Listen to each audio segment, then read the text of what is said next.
ಬೀದಿ ವ್ಯಾಪಾರಿಗಳಿಗೆ ತೊಂದರೆಯಾಗಿದ್ರೆ ಉಗ್ರ ಹೋರಾಟ ಎಂದು ಜೈ ಭೀಮ ಅಖಿಲ ಭಾರತ ಕ್ರಿಯಾ ಸಮಿತಿ ರಾಷ್ಟ್ರೀಯ ಅಧ್ಯಕ್ಷ ಬಿಆರ್ ಮುನಿರಾಜು ಅಧಿಕಾರಿಗಳಿಗೆ ಎಚ್ಚರಿಕೆಯನ್ನ ನೀಡಿದ್ದಾರೆ. ಕ್ಷೇತ್ರದ ಕನ್ನಮಂಗಲ ಬೇವಿನಮರ ಕಾಲೋನಿ ಹಾಗೂ ಸೇಗೆಹಳ್ಳಿ ಸಂದೀಪ ವಿಹಾರ ಬಳಿ ಭಾರತೀಯ ಶ್ರೀಶಕ್ತಿ ಸಂಘಟನಾ ಟ್ರಸ್ಟ್ ರಾಜ್ಯಾಧ್ಯಕ್ಷೆ ಎಸ್ ಭಾಗ್ಯ ನೇತೃತ್ವದಲ್ಲಿ ಬೀದಿ ಬದಿ ವ್ಯಾಪಾರಿಗಳ ಘಟಕದ ನಾಮಫಲಕ ಉದ್ಘಾಟಿಸಿ ಮಾತನಾಡಿದರು. ಅಧಿಕಾರಿಗಳು ನಿರಂತರವಾಗಿ ಬಡವರಿಗೆ ತೊಂದರೆ ನೀಡ್ತಾ ಇದ್ದಾರೆ. ಬಡವರ ಪರ ಕೆಲಸ ಮಾಡ್ತಾ ಇಲ್ಲ. ರಸ್ತೆ ಬದಿಯಲ್ಲಿ ವ್ಯಾಪಾರ ಮಾಡುವವರಿಗೆ ಕಿರುಕುಳ ತೊಂದರೆಯಾದರೆ ಕಾನೂನು ಹೋರಾಟ ಮಾಡಲಾಗುವುದು ಎಂದರು. ಸಂಘದ ರಾಜ್ಯಾಧ್ಯಕ್ಷೆ ಎಸ್ ಭಾಗ್ಯ ಮಾತನಾಡಿ, ನಮ್ಮದು ಬಡಪರ ಶ್ರಮಿಸ್ತಾ ಇರುವ ಸಂಘಟನೆಯಾಗಿದ್ದು ಬಡವರ ಸೇವೆಗೆ ನೊಂದವರ ಪರ ಕೆಲಸ ಮಾಡಲಾಗುವುದು ಎಂದು ಹೇಳಿದ್ದಾರೆ. ಈ ಸಂದರ್ಭದಲ್ಲಿ ಜೈ ಭೀಮ ಅಖಿಲ ಭಾರತ ಕ್ರಿಯಾ ಸಮಿತಿಯ ಕಾರ್ಮಿಕ ಘಟಕದ ರಾಜ್ಯಾಧ್ಯಕ್ಷ ದ್ರಾವಿಡ ಸರ್ವನ್ ಸೇರಿದಂತೆ ಸ್ಥಳೀಯ ವ್ಯಾಪಾರಿಗಳು ಮತ್ತಿತರರು ಹಾಜರಿದ್ದರು. Bureau report Mubarak, press power TV, Mahadevapura. ನಮಸ್ಕಾರ. ಇವತ್ತು ಭಾರತೀಯ ಶ್ರೀಶಕ್ತಿ ಸಂಘಟನೆ ವತಿಯಿಂದ ಬೀದಿ ವ್ಯಾಪಾರಿಗಳ ಘಟಕ ಒಂದು ನಾಮಫಲಕವನ್ನು ಉದ್ಘಾಟನೆ ಮಾಡಿದ್ದೀರಿ. ಬೆಂಗಳೂರು ಪೂರ್ವ ತಾಲೂಕು ನಮ್ಮ ಕನ್ನಮಂಗಲ ಗ್ರಾಮ ಪಂಚಾಯತಿ ವ್ಯಾಪ್ತಿಯಲ್ಲಿ ಬರುವಂಥ ಬೇವಿನಮರ ಕಾಲೋನಿಯಲ್ಲಿ ಇರುವಂಥ ಒಂದು ಸ್ಥಳದಲ್ಲಿ ಸ್ನೇಹಿತರೆ, ಇಲ್ಲಿ ತುಂಬ ವಿಪರೀತವಾದಂಥ ಕಿರುಕುಳವನ್ನು ಅನ್ಯಾಯಕ್ಕೆ ಒಳಗಾಗ್ಬಿಟ್ಟಿದ್ದಾರೆ ಬೀದಿ ಬದಿ ವ್ಯಾಪಾರಿಗಳು. ನಿರಂತರವಾಗಿ ಅವ್ರ ಮೇಲೆ ಸತತವಾಗಿ ದಬ್ಬಾಳಿಕೆ ದೌರ್ಜನ್ಯಗಳನ್ನ ಏನು ಈ ಗ್ರಾಮ ಪಂಚಾಯತಿ ಅಧಿಕಾರಿಗಳು ಮಾಡಿದ್ದಾರೆ ಅವ್ರ ಮೇಲೆ. ಇದರಿಂದ ಪಾಪ ತುಂಬ ಸಫರ್ ಆಗಿದ್ದಾರೆ.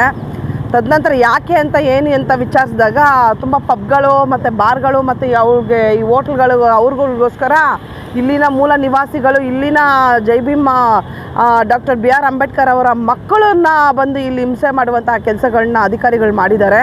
ಸೊ ಇವತ್ತು ಬಂದು ನಾವು ಭಾರತೀಯ ಶ್ರೀಶಕ್ತಿ ಸಂಘಟನೆ ಮತ್ತು ಜೈ ಭೀಮ್ ಅಖಿಲ ಭಾರತ ಕ್ರಿಯಾ ಸಮಿತಿಯ ರಾಷ್ಟ್ರೀಯ ಅಧ್ಯಕ್ಷರಾದಂಥ ನಮ್ಮ ಬಿ ಆರ್ ಮುನ್ರಾಜಣ್ಣನವರು ಸಹ ಈ ಬಡವರ ಪರವಾಗಿ ನಿಲ್ಲಬೇಕು. ಅವ್ರಿಗೆ ಒಂದು 3 ಹೊತ್ತು ಊಟ ಮತ್ತು ಅವ್ರ ಮಕ್ಕಳಿಗೆ ಶಿಕ್ಷಣಕ್ಕೆ ಅವರು ಇದರಲ್ಲಿ ದುಡಿದು ಅವ್ರ ಮಕ್ಕಳಿಗೆ ಎಜುಕೇಷನ್ ಕೊಡ್ತಾ ಇದ್ದಾರೆ. ಸೊ ಈ ಒಂದು ವಿಚಾರಕ್ಕೆ ಈ ಅನ್ಯಾಯಕ್ಕೆ ಒಳಗಾಗಿರುವಂಥ ಬಡವರ ಪರ ನಾವೆಲ್ಲ ಧ್ವನಿಯಾಗಿ ನಿಂತ್ಕೊಬೇಕು, ಅವ್ರಿಗೆ ರಕ್ಷಣೆಯಾಗಿ ನಿಂತಿರಬೇಕು ಅಂತ ಹೇಳ್ತಾ ನಾವೆಲ್ಲರೂ ಸೇರಿ ಆ ಬಡವರ ಪರವಾಗಿ ನಿಂತಿದ್ದೀರಿ. ದಯವಿಟ್ಟು ನಮ್ಮ ಕ್ಷೇತ್ರದ MLAಗಳು, ಹಾಲಿ ಮತ್ತು ಮಾಜಿ MLAಗಳು ಕೂಡ ಒಂದೇ ಒಂದು ಕಳೆಯ ವಿನಂತಿ, ದಯವಿಟ್ಟು ಅವರು ಹೊಟ್ಟೆ ಮೇಲೆ ಹೊಡೆಯುವಂಥ ಕೆಲಸಗಳನ್ನ ಮಾಡ್ತಾ ಇರೋಂಥ ಅಧಿಕಾರಿಗಳನ್ನ ಕೆಲಸಗಳಿಂದ ತೆರವುಗೊಳಿಸಿ ಇವ್ರಿಗೆ ಸೂಕ್ತದ ರಕ್ಷಣೆ ಕೊಡಬೇಕಂತ ತಮ್ಮಲ್ಲಿ ಕಳೆಯಾಗಿ ವಿನಂತಿ ಮಾಡ್ಕೊತಾ ಇದ್ದೀನಿ.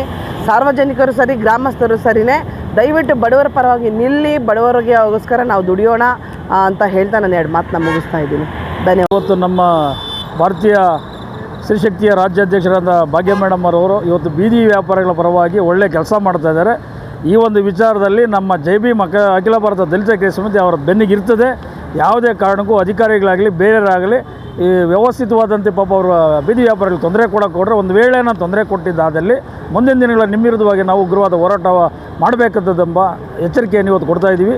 ಜೈ ಭೀಮ್ ಅಖಿಲ ಭಾರತ ದಲಿತ ಕ್ರಿಯಾ ಸಮಿತಿ ಯಾವತ್ತೂ ನಿಮಗೆ ಚಿರಋಣಿಯಾಗಿ ಸಪೋರ್ಟ್ ಮಾಡೇ ಮಾಡ್ತೀವಿ ಅಂತ ನಾನು ಮಾತು ವಿರಾಮ ಹೇಳ್ತಾ ಇದ್ದೀನಿ. ಜೈ ಭೀಮ್, ಜೈ ಭಾರತ್.